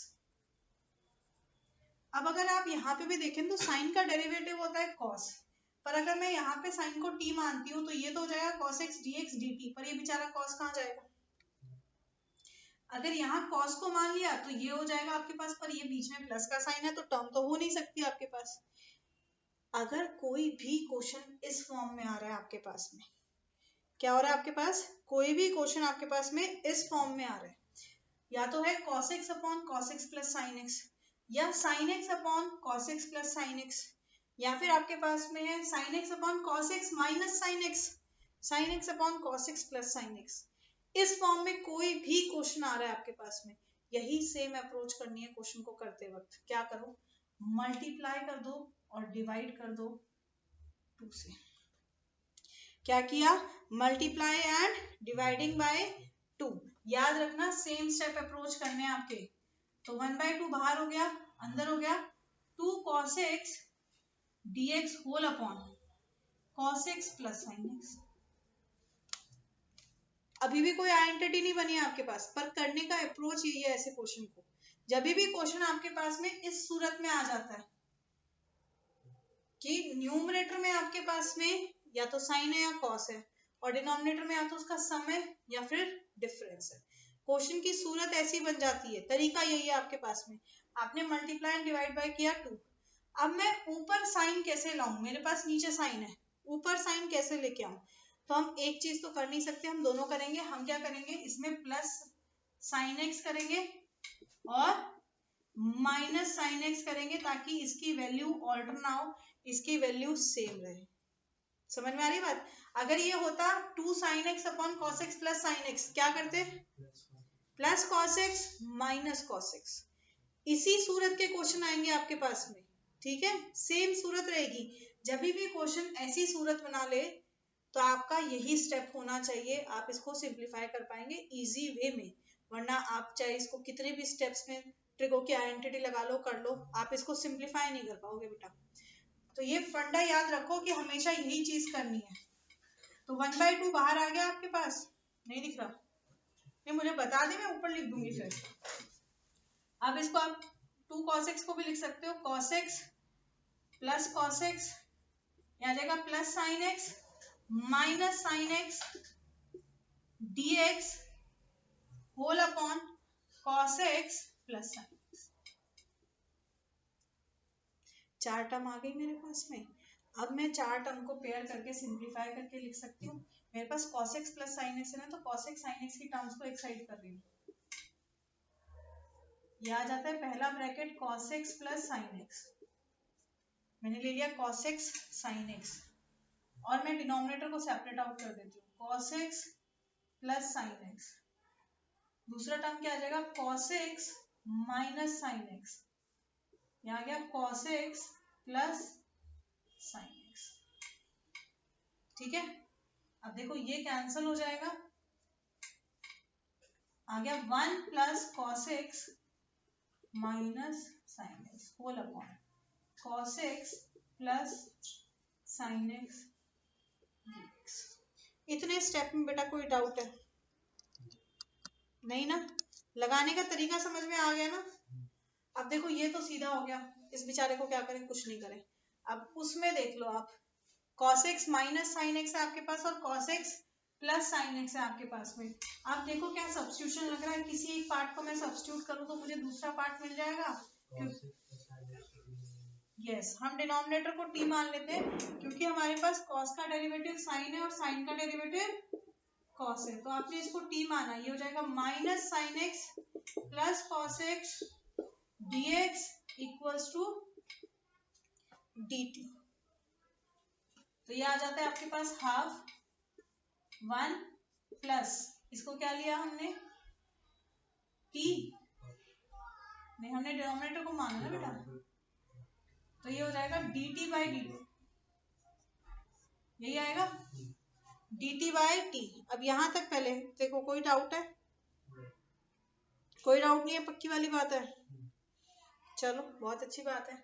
अब यहाँ एक चीज का ध्यान रखना है आपको, अलग अलग ही लिखती हूँ वरना तू भी गलती करेगा। देखो इसके पास में कोई वेरिएबल नहीं है, तो पहले इसको खोल लेते हैं। ये हो जाएगा dx plus half cos x minus sin x cos x plus sin x dt। अगर मैं ये खोलूंगी नहीं तो क्या करोगे, तुमने यहाँ पे dt लिया, तुम इसको भी इंटीग्रेट करते हुए dt कर दोगे और फिर गड़बड़ हो जाएगी, आंसर गलत हो जाएगा। तो dx का आ गया x/2 प्लस इसका क्या आया था आपके पास में, सब्स्टिट्यूट करने के बाद 1/t। 1/t किसका होता है, log t, डायरेक्ट लिख रही हूँ, log t क्या हो जाएगा, cos x plus sin x plus c। हमेशा log में एंगल मॉड में लिखा करो, ये चीज हमेशा ध्यान रखो, log में एंगल क्या आएगा, मॉड में आएगा आपके पास में। समझ में आ गई बात? तो जब भी आपके पास क्वेश्चन ऐसा है जहां पे आपके पास में जो आपको भी फेज बताया उसका cos x upon sin x plus cos x है, या sin x upon cos x plus cos x है, या फिर आपके पास में cos x upon cos x minus sin x है, क्योंकि ऐसे में हम क्या करेंगे, हमारे पास ऊपर प्लस आएगा नीचे माइनस आएगा, ऊपर वाले को t मान लेंगे।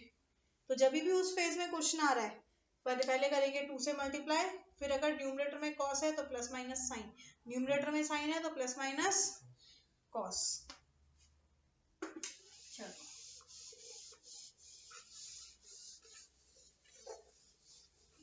अब ये जब घर पे करेगा ना, तो जैसे बताया है कि मैं हर तरह के क्वेश्चन करा रही हूँ एक एक, तो you have to pause then do, pause then do, ठीक है।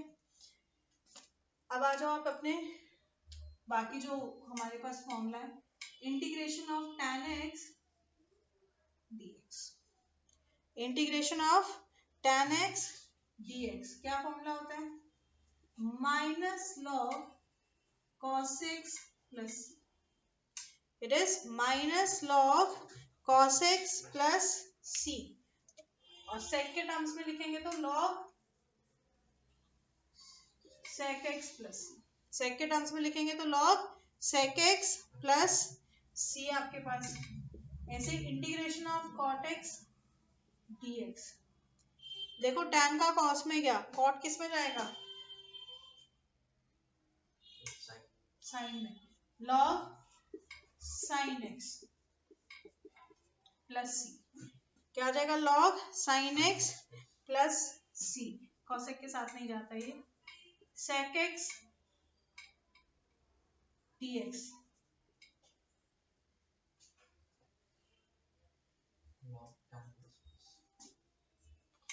इट इज sec x क्या बताया था, संता बनता साथ में रहते हैं, तो log sec x plus tan x plus c, sec कभी अकेला नहीं रहेगा, संता बनता करके रहता है वो हमेशा, तो sec x plus tan x plus c, ऐसे ही cosec x का क्या हो जाएगा,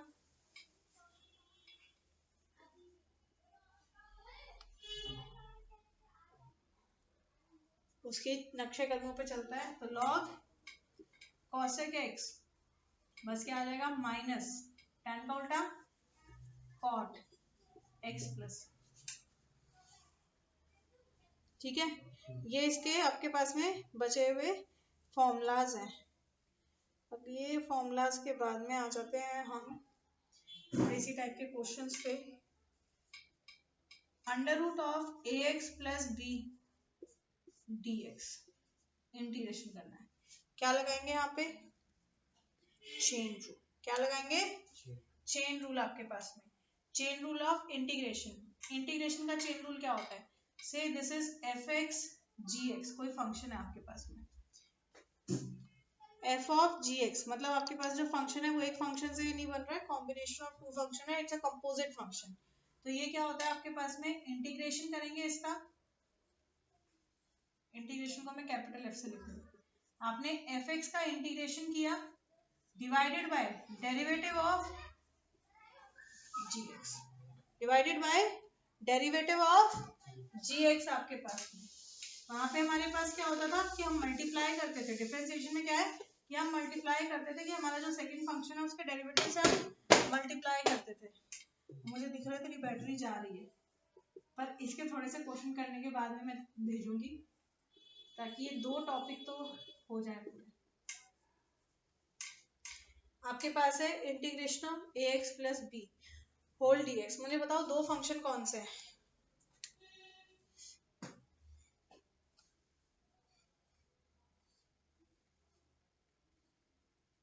दो फंक्शन कौन से हैं, एक फंक्शन है a x plus b algebraic function, और दूसरा yes power function, trigonometric sorry root में पावर फंक्शन आपके पास, दैट मीन्स ये क्या हो गया, a x plus b whole power n d x, तो इंटीग्रेट करेंगे पावर को और डिफरेंशिएट करेंगे इसको, तो जब आप इंटीग्रेट करते हो तो क्या होगा, a x plus b whole power n plus one upon में एन प्लस वन, और फिर क्या आता है derivative of a x plus b, what is derivative of a x plus b,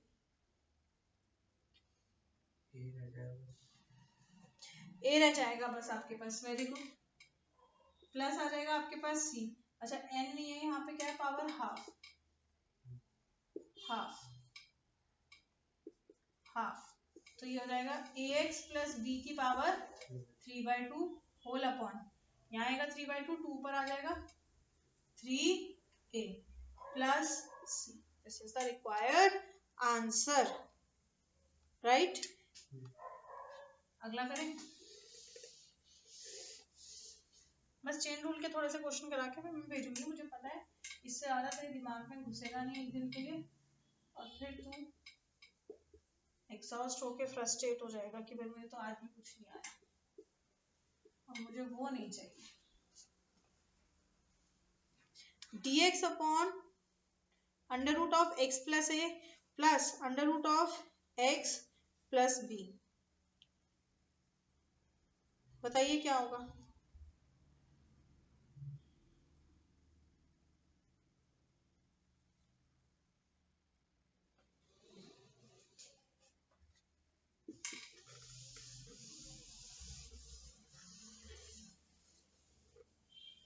क्या सब्स्टिट्यूशन लग रहा है?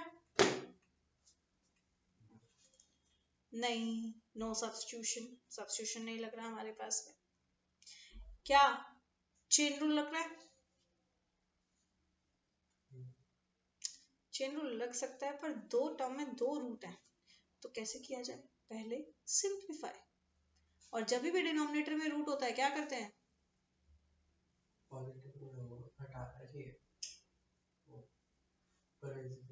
कैसे? दैट्स डिफरेंट थिंग, दो टर्म्स है। सिंगल टर्म होता तो इसको ऊपर ले जाते, वो जो बोल रहे हैं आप सही बोल रहे हो। सिंगल होता अगर ये होता dx upon under root x plus है, तो भाई इसको ऊपर ले जाते, x प्लस ए की पावर माइनस हाफ होती, चेन रूल लगा देते। पर दो टर्म है सर, तो क्या करेंगे? जो हमने 9th में सीखा था, रैशनलाइज। क्या करेंगे? रैशनलाइज। जब भी आपके पास मल्टीपल एक्सप्रेशंस है डिनोमिनेटर में and they are in root, but कुछ कॉमन है, जैसे x कॉमन है। अब देख रैशनलाइज करने से कितना आसान हो जाएगा क्वेश्चन। तो आप क्या करो? रैशनलाइज क्या होता है आपके पास? If there is denominator with x plus a, we multiplied by x minus a के ऑपोजिट साइन से मल्टीप्लाई करना है, राइट? हमें क्या करना होता है? ऑपोजिट साइन से मल्टीप्लाई करना होता है आपके पास। तो यहाँ ऑपोजिट साइन क्या हो जाएगा? प्लस की जगह क्या आ जाएगा? माइनस। तो under root x plus a minus under root x plus b से हमने क्या किया? इसको मल्टीप्लाई कर दिया।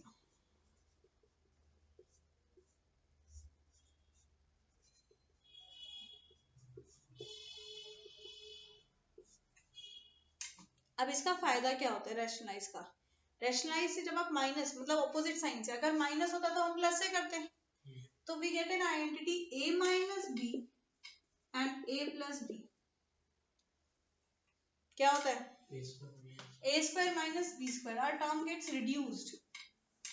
तो a स्क्वायर मतलब under root x plus a का whole square, b square, b क्या है? पूरा ये टर्म, under root x plus b का होल स्क्वायर, स्क्वायर से स्क्वायर, स्क्वायर से स्क्वायर कटा, तो x प्लस ए, अब ये माइनस पूरे के साथ जाएगा, तो minus x minus b cut गया, क्या आ गया? a माइनस बी हो गया रिड्यूस, रूट भी गया और रिड्यूस भी हो गया आपके पास में। सो इस स्टेप के बाद आपका स्टेप क्या बन गया? न्यूमरेटर तो भाई वही रहा, न्यूमरेटर में नो चेंज, बट डिनोमिनेटर क्या आ गया? a minus b. अब बताओ,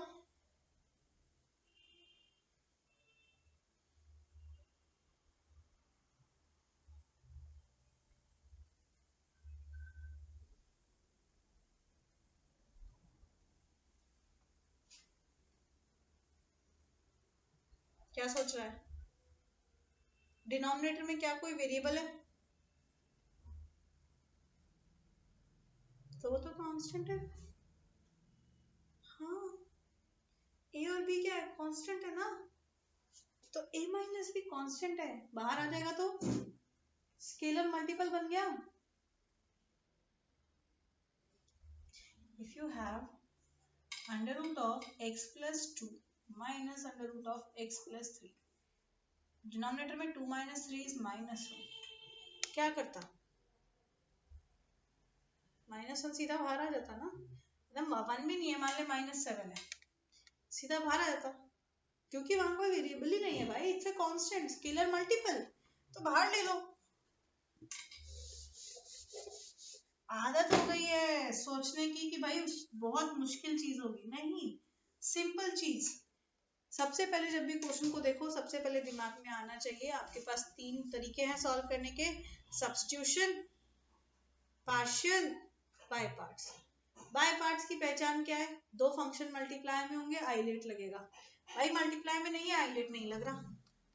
पार्शियल की डिफाइन कुछ फॉर्मूलाज है, क्या उनमें से कोई फॉर्मूला बन रहा है? नहीं भाई, वो सारे फॉर्मूले स्क्वायर वगैरह में होते हैं, आपके पास फॉर्मूला नहीं बन रहा, तो सब्स्टिट्यूशन होगा भाई कुछ हमारा। सब्स्टिट्यूशन में हमारे पास दो तरीके आते हैं, पहला आता है बिना सिंप्लीफिकेशन पुट कर दो। दूसरा आता है सिंप्लीफाई करके चेन रूल लगा दो। तो भाई पहले देखा कि कुछ पुट हो सकता है, नहीं भाई अगर मैं x प्लस ए का डेरिवेटिव लूंगा तो 1 आएगा, मतलब अंडर रूट में ले लूंगा तो फिर मेरे पास चेन रूल में आएगा, पर दूसरे में मेरे पास b है, दैट मीन सब्स्टिट्यूशन नहीं हो सकता, तो रैशनलाइजेशन सॉरी सिंप्लीफिकेशन करनी पड़ेगी। सिंप्लीफिकेशन में जब आपने देखा अंडर रूट है डिनोमिनेटर में तो रैशनलाइज कर दो, रैशनलाइज करके यहाँ पहुंचे, कांस्टेंट आ गया और b सीधा बाहर लो, x plus a dx minus x plus b dx। अब कर दो भाई आप इसको इंटीग्रेट, क्या करेंगे इंटीग्रेट कर देंगे। अब बताओ क्या आएगा इंटीग्रेट करें, x प्लस ए की पावर में 3/2 अपॉन 3/2 और x प्लस बी की पावर 2/3। इसको बाहर ही ले लेते हैं, तो ये हो जाएगा आपके पास 3/2 है तो ऊपर जाके 2/3 और x प्लस ए की पावर 3/2 माइनस इधर भी सेम चीज प्लस सी, बस ब्रैकेट ओपन करके इसको इसके साथ में मल्टीप्लाई में ले आओ, you will get the answer. समझ में आई बात? पक्का? और कराऊं या बैटरी गई है? बैटरी तो और करते हैं, करा दूं? चलो भाई करते हैं करते हैं करते हैं।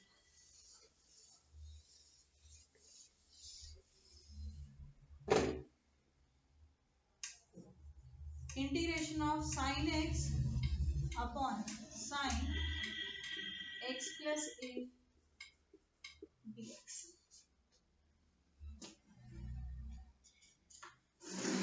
बताओ क्या करेंगे?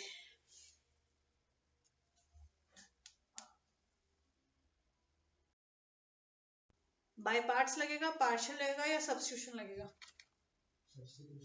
ऑब्वियसली सब्स्टिट्यूशन जाएगा आपके पास, बट डोंट थिंक कि मैं सब्स्टिट्यूशन के क्वेश्चन में भी कंसेप्ट करा रही हूँ तो इसलिए वो जा रहा है। मैं बीच में तुझे कोई बाय पार्ट्स में उठा के दे दूंगी, वो मत सोचियो। सब्स्टिट्यूशन जाएगा क्योंकि बाय पार्ट्स में हमारे पास आइलेट है, तो दो ट्रिगों के सेम फंक्शन तो नहीं काम करेंगे वहां पे। पार्शियल में आइडेंटिटीज फॉर्म है, वो भी नहीं है आपके पास में भाई, वो पर्टिकुलर फॉर्म नहीं है हमारे पास, तो वो नहीं जाएगा, तो सब्स्टिट्यूशन जाएगा आपके पास। अब जब आप सब्स्टिट्यूशन में आते हो तो हम डेरिवेटिव देखते हैं।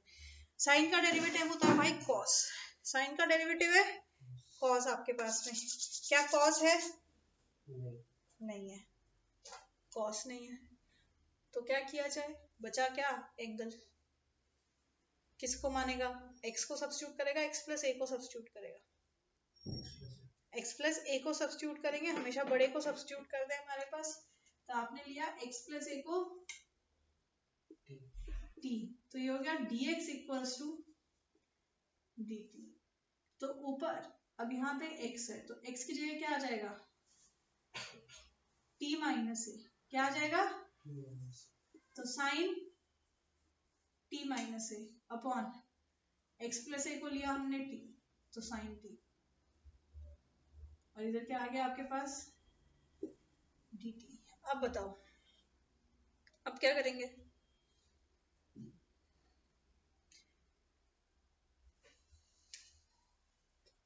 डिनोमिनेटर में सिंगल टर्म आ गई तो सेपरेट आउट करना आसान होता है आपके पास में। ऊपर क्या था आपके पास? डिनोमिनेटर में प्लस की टर्म थी, तो अगर मैं इसमें साइन एक्स प्लस वाई की आइडेंटिटी भी लगा देती तो मेरे पास हो जाती दो डिफरेंट टर्म, सिंप्लीफाई नहीं कर सकती। पर अगर अब यहाँ देखूं तो अगर मैं ऊपर आइडेंटिटी लगाती हूँ तो अब सिंप्लीफाई हो सकता है। किसकी आइडेंटिटी लगेगी? ए माइनस बी की। साइन इज फॉर शेयरिंग, तो साइन साथ साथ चलता है, साइन ए कॉस बी, इधर माइनस है तो इधर माइनस ही रहेगा, साइन ए कॉस बी, तो उसमें लगाएंगे आइडेंटिटी, ये हो जाएगा आपके पास साइन ए क्या है? Sine t cos x minus sine T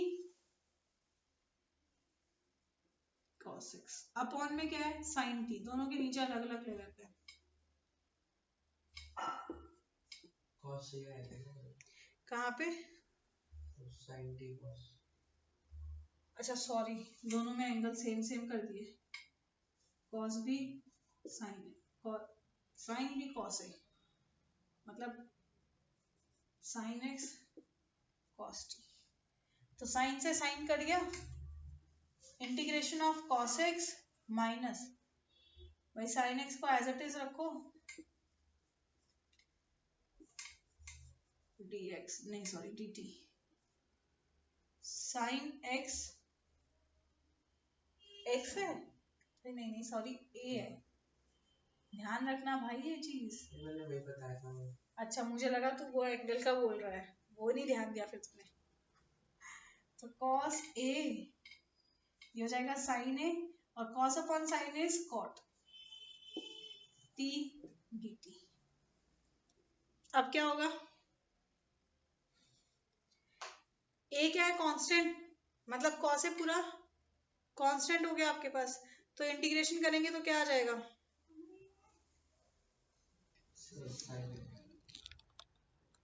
constant का इंटीग्रेशन क्या होता है, कांस्टेंट है ना बेटा, cos से बाहर आ जाएगा dt माइनस, इधर कांस्टेंट क्या है साइन, बाहर आ गया, integration of cot t dt, constant है ना अपने पास में वो, फिर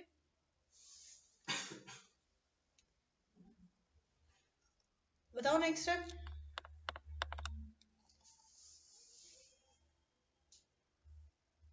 dt का इंटीग्रेशन क्या होगा,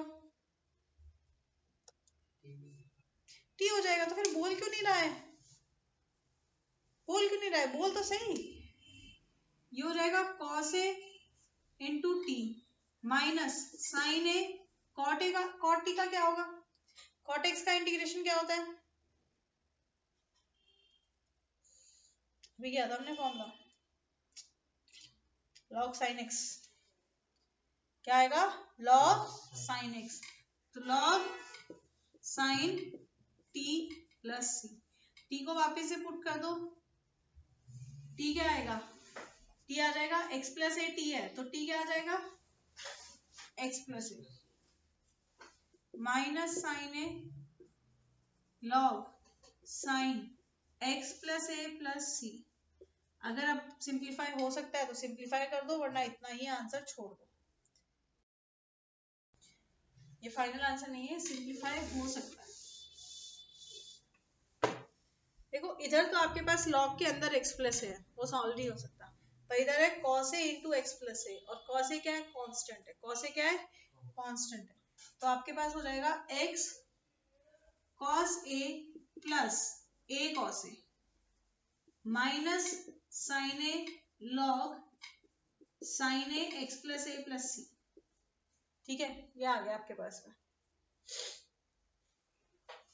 अब सिंप्लीफाई क्या होगा, ये a cos a पूरा टर्म क्या है कांस्टेंट है, तो ये हो जाएगा x cos a minus sine a log sine x plus a plus आ जाएगा c1 या c डैश कुछ लिखा होगा।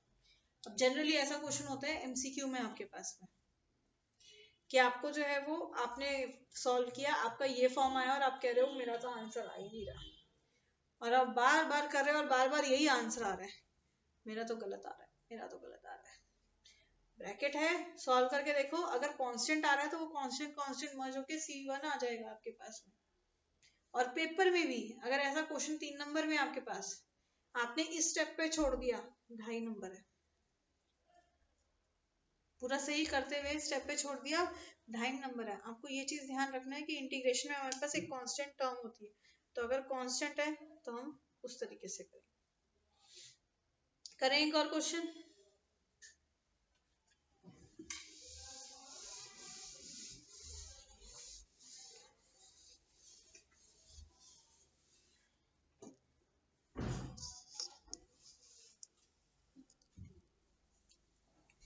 क्वेश्चन है आपका,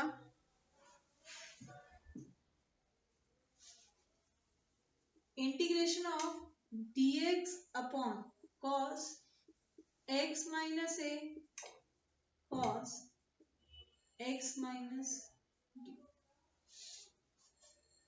बार बार आते हैं इस टाइप के, देख के ही ध्यान आ गया ना, बार बार आते हैं आपके पास इस टाइप के क्वेश्चन। आपके पास cos x माइनस है, आपके पास cos x माइनस b, आपके पास करने का एक ही तरीका होता है इनमें।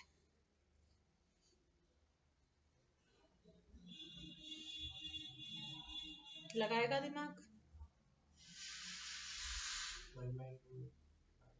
नहीं, उसमें था बीच में प्लस, यही पे डिस्टिंग्विश करना है। बीच में अगर दोनों टर्म्स के बीच में प्लस है या माइनस है, दूसरी चीज उसमें दोनों साइन के टर्म्स नहीं थे, एक साइन और एक कॉस।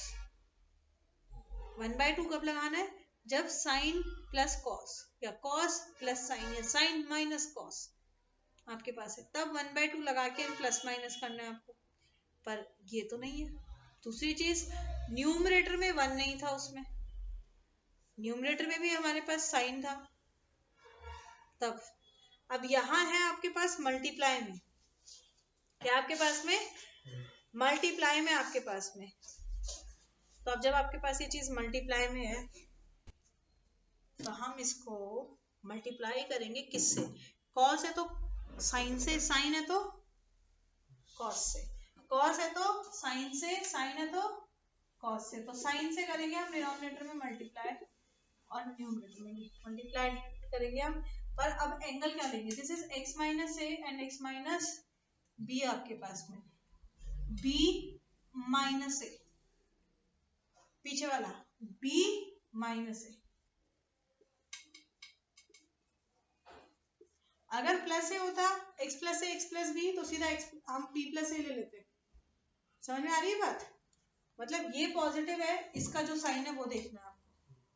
तो हमने b माइनस ए ले लिया, इतनी चीज समझ में आ गई। अब जब आप इसको करते हो, b माइनस ए है मतलब कांस्टेंट हो गया डिनोमिनेटर, तो बाहर ले लो,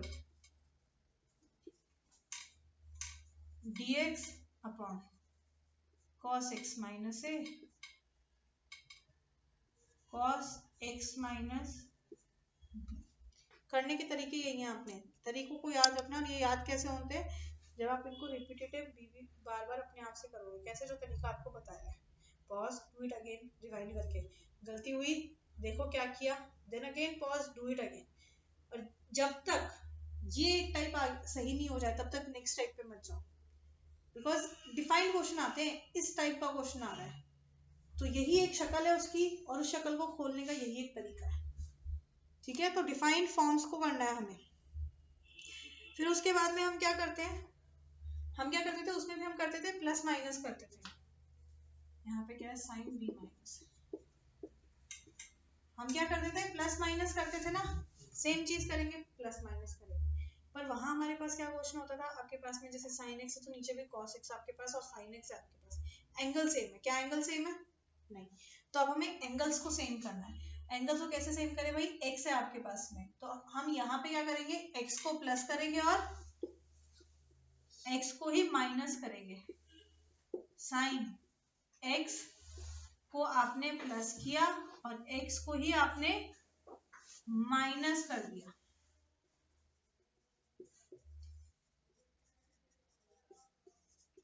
हमें इसको सिंप्लीफाइड फॉर्म में लेके जाना है, और ये सिंप्लीफाइड फॉर्म में ले जाने का तरीका है। ध्यान रखने वाली बात क्या है, दोनों सेम होंगे, एंगल्स में भी एक एक्स कॉमन होगा, दूसरा चेंज होगा। X minus 2 x minus 3, x minus alpha x minus beta, alpha minus 30 alpha minus 40, plus भी हो सकता है, पर बात यही है आपके पास में, या तो दोनों कॉस कॉस या दोनों साइन साइन आपके पास में होंगे, तब आपको ये चीज अपनानी है। समझ में आ गई बात? अब हमने कर दिया प्लस एक्स और माइनस एक्स हमारे पास में। अब आप इसको इस फॉर्म में देखो, आप ले सकते हो एक्स माइनस ए, मतलब मैं नीचे वाले एंगल ला सकती हूँ, मैं नीचे वाले दोनों एंगल ला सकती हूँ, एक्स माइनस ए। अगर मैंने ले लिया x माइनस ए, मेरे पास क्या बचा, b और माइनस एक्स, पर x क्या है, पॉजिटिव चाहिए, तो माइनस साइन कॉमन ले लो, आ गया।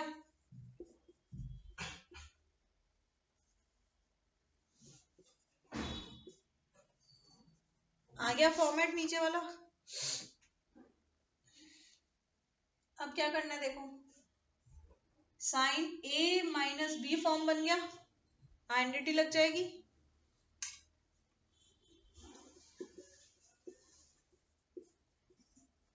तो sign A minus B, sign a cos B, साथ साथ चलता है ना, एक बार लगाएगा, दो बार लगाएगा, ये आइडेंटिटीज भी लर्न हो जाएंगी, फिर तुझे फिर रट्टा मारने की जरूरत नहीं पड़ेगी। क्या होगा, sine a cos b, minus है तो minus, sine b cos a whole upon cos x minus a cos x minus, ना स्टेप क्लियर है?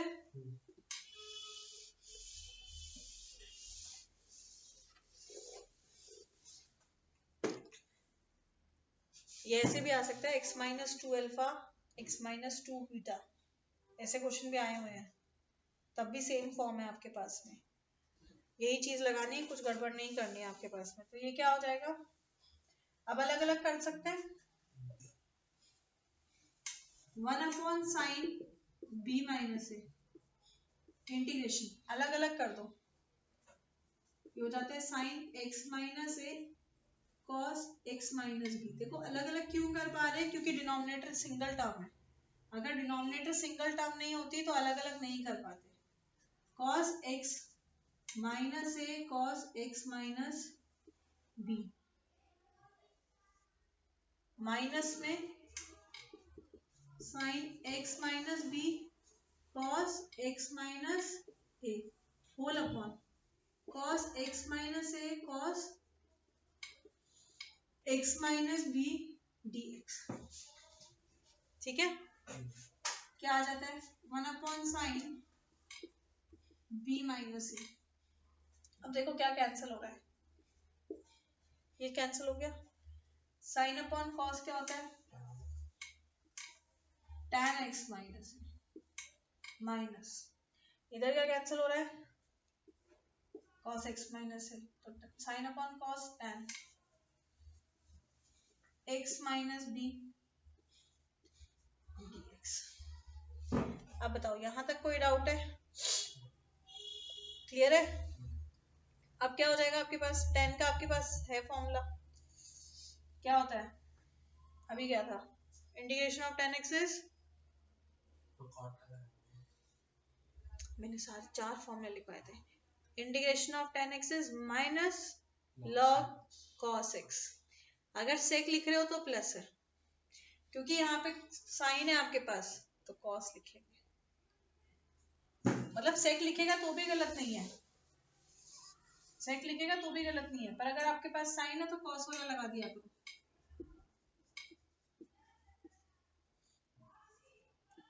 Minus log cos x minus, और यहाँ क्या हो जाएगा, minus minus plus log cos x minus plus c।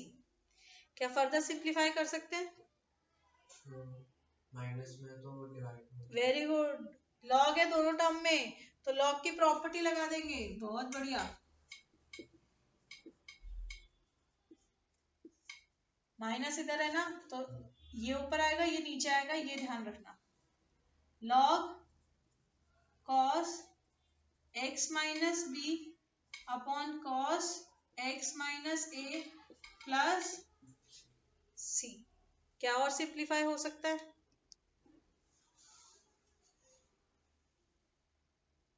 नहीं हो सकता, very good, this is the final answer, ये आपका फाइनल आंसर है।